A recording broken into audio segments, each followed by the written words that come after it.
ایک میچور، ایک سینسیبل، ایک جینٹل مین انسان وہ سٹریس کو مینج کرنا چاہتا ہے۔ آپ کے پاس دکھ پریشانی آتی ہے اور آپ نارمل نہیں رہتے، اس کا مطلب ہے کہ آپ کی سٹریس مینجمنٹ اچھی نہیں ہے۔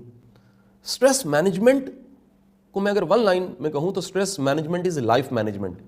اگر آپ کو اسے مینج کرنا آتا ہے تو یہ ڈسٹرکٹیو کی بجائے کنسٹرکٹیو ہو جاتا ہے۔ یعنی پینٹر اچھا پینٹر نہیں بن سکتا، پوئٹ اچھا پوئٹ نہیں ہو سکتا اگر اس میں درد اور دکھ نہ ہو، پین نہ آئے، بندہ پالش نہیں ہوتا۔ دی تھرڈ تھنگ جی، how you respond to stress. آپ اسٹریس، چیلنج، پریشانی پہ کیسے رسپانس کرتے ہیں، یہ بتاتا ہے، یہ سوال کا جواب بتاتا ہے کہ آپ اپنی پرسنالٹی، اپنی شخصیت میں کتنے پرو ایکٹیو ہیں، کتنے میچور ہیں اور کتنے سینسیبل ہیں۔ ایک میچور، ایک سینسیبل، ایک جینٹل مین انسان وہ سٹریس کو مینج کرنا جانتا ہے۔ آج میں صبح میں مجھے میرے ایک بڑے ہی قریبی دوست ہیں، ان کا میسج آیا۔ تو میرے بڑے کسی قریبی دوست کا صبح مجھے میسج تھا کہ ان کا جو ایک بھتیجا ہے وہ شدید ٹراما میں چلا گیا، شدید ڈسٹرب ہے، اور اس کی وجہ یہ ہے کہ اس کے والد صاحب کا چند دن پہلے انتقال ہو گیا۔ تو وہ اس انتقال کے بعد وہ نارمل نہیں ہو پا رہا، اور وہ ڈھونڈ رہے ہیں کہ کوئی اچھا سائیکالوجسٹ، سائیکیٹرسٹ ملے جو اس کو ٹریٹ کرنا شروع کرے۔ جب بھی آپ کے پاس دکھ پریشانی آتی ہے اور آپ نارمل نہیں رہتے، اس کا مطلب ہے کہ آپ کی سٹریس مینجمنٹ اچھی نہیں ہے۔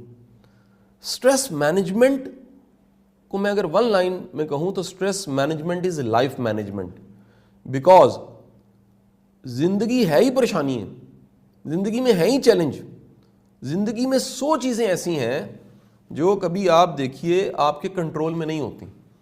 انسان کو ساری زندگی پسندیدہ حالات نہیں ملتے، انسان کو سب چیزیں پسندیدہ نہیں ملتی۔ زندگی کے 100 ایسے ایونٹ ہوتے ہیں جو آپ کو بالکل پسند نہیں ہوتے، آپ کو فیس کرنا پڑتا ہے۔ تو آپ سٹریس پہ کیسا رسپانس کرتے ہیں، تو اس کو بھی ذرا ریکال کر کے پاسٹ میں آپ یاد کریں گے، اور یاد کرنے کے بعد آپ دیکھیں گے کہ مختلف واقعات میں آپ کو یاد آئے گا کہ میں نے ایسا رسپانس کیا تھا۔ ممکن ہے کہ آپ سٹریس میں اپنے دکھ اور پریشانی کا ڈھنڈورا پیٹتے ہوں، یعنی آپ کی پریشانی، آپ کا دکھ، یہ کئیوں کی عادت ہوتی ہے، وہ پھر پورے شہر کو پتہ لگ جاتا ہے کہ جی میں اس پرابلم کو فیس کر رہا ہوں۔ اور ممکن ہے کہ آپ کی وہ پریشانی یا دکھ آپ پی جاتے ہوں، ممکن ہے اس کو چینلائز کر لیتے ہوں، ممکن ہے کہ اس کا سامنا کریں بڑی بہادری کے ساتھ، اور بڑی بہادری کے ساتھ اس دکھ اور پریشانی کا سامنا کر کے آپ آگے نکل جائیں۔ اچھا، دکھ جو ہوتا ہے یاد رکھیں وہ بڑی دنیا کو ڈسٹرائے کرتا ہے۔ دکھ میں، پریشانی میں، سٹریس میں ڈیزاسٹر بہت زیادہ ہوتا ہے، لیکن ڈیزاسٹر کے ساتھ ساتھ اگر آپ کو اسے مینج کرنا آتا ہے تو یہ ڈسٹرکٹیو کی بجائے کنسٹرکٹیو ہو جاتا ہے۔ تو دنیا کے جو کہہ لیجئے بڑے بڑے واقعات ہیں اور بڑی بڑی شخصیات بننے کے پیچھے کو دکھ ہے۔ یعنی پینٹر اچھا پینٹر نہیں بن سکتا، پوئٹ اچھا پوئٹ نہیں ہو سکتا اگر اس میں درد اور دکھ نہ ہو۔ تو آپ جب پوئٹری پڑھتے ہیں آپ کہتے ہیں یار یہ کیسے اس نے لکھ دیا، اس کا دل ٹوٹا ہوا تھا، اور وہ ٹوٹے دل کے ساتھ اپنے جو کچھ وہ دیکھ رہا تھا، جو کچھ محسوس کر رہا تھا، اس کو وہ بیان کر رہا تھا۔ دیکھیں جو غزل ہے اس کا معنی کیا ہے؟ غزل کا معنی اردو لٹریچر کی کتابوں میں لکھا ہوا ہے کہ ایک ہرن جس کو شکاری نے پکڑ لیا ہے، اس کے چیخنے کی آواز، یعنی کسی سچویشن میں ٹریپ، دکھ کے ساتھ کراہنا، وہ جو آواز ہے اس کی، اس کو غزل کہا گیا۔ تو جب تک وہ پین نہ آئے بندہ پالش نہیں ہوتا۔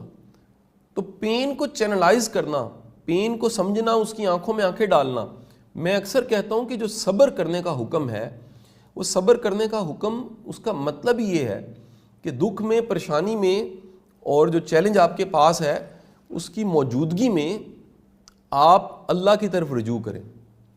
آپ دنیا کو، مخلوق کو نہ بتائیں، خالق کا گلہ مخلوق سے نہ کریں۔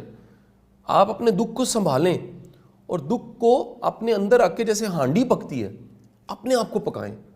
میں رومی کے مزار پہ گیا، اکثر میں جب ترکی جاتا ہوں تو کونیا جاتا ہوں، اور کونیا جا کے میں رومی کے مزار پہ ضرور جاتا ہوں، کیونکہ مولانا روم رحمۃ اللہ علیہ مجھے بڑے پسند ہیں، ان کا لٹریچر بڑا پسند ہے۔ تو میں رومی کے مزار پہ گیا تو وہاں جو ٹورسٹ گائیڈ تھا، ابراہیم مائدہ وہ ہمیں دکھاتے دکھاتے رومی کے اس خانقاہ کے کچن میں لے گیا.